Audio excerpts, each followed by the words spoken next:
பூந்தமல்லி அருகே மின்கம்பத்தில் பழுது நீக்கும் பணியின் போது மின்சாரம் தாக்கி தற்காலிக ஊழியர் உயிரிழந்தது அதிர்ச்சியை ஏற்படுத்தியுள்ளது. திருமழிசை மடவிளாகம் பகுதியைச் சேர்ந்த நரேந்திரன் மின்வாரிய அலுவலகத்தில் ஒப்பந்த ஊழியராக பணிபுரிந்து வந்துள்ளார்.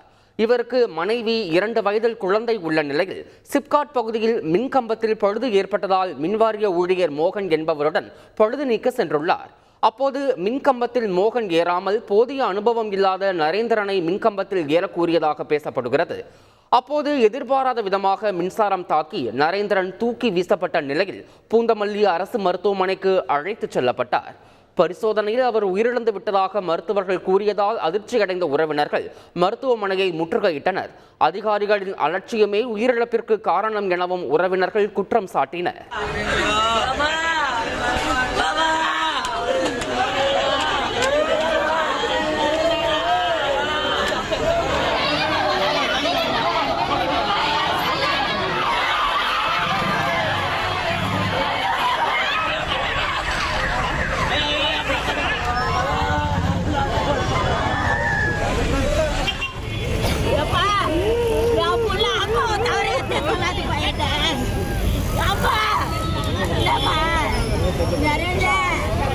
அவருக்கு ஒரு பெண் குழந்தை 2 வயசு குழந்தை இருக்குது. கல்யாணம் ஆகி ஒரு 3 வருஷம் 4 வருஷம் தான் இருக்கும்.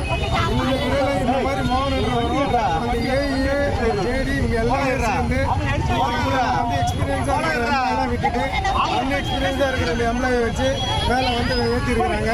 இதுக்கு ஒரு நியாயம் கிடைக்கணும். திருமணம் ஆகி ஒரு 3 வருஷத்தில் இந்த மாதிரி கணவரை பறி கொடுத்துருக்குது. 2 வயசு குழந்தை பெண் குழந்தை இருக்குது. இது கவர்மெண்ட்டு செவிசாய்ச்சு அந்த குடும்பத்துக்கு மறுபடியும் அவங்களுக்கு அவங்க குடும்பத்தில் அவங்க ஒய்ஃபுக்கு ஒரு கவர்மெண்ட்டில் ஒரு வேலையை போட்டு கொடுத்து அந்த குடும்பத்தை நல்ல முறையில் அவங்களை காப்பாற்றுறதுக்குள்ள நம்ம வழிவகுத்தா நல்லா இருக்கும். செய்திகளை உடனுக்குடன் தெரிந்து கொள்ள உடனே சப்ஸ்கிரைப் பண்ணுங்க.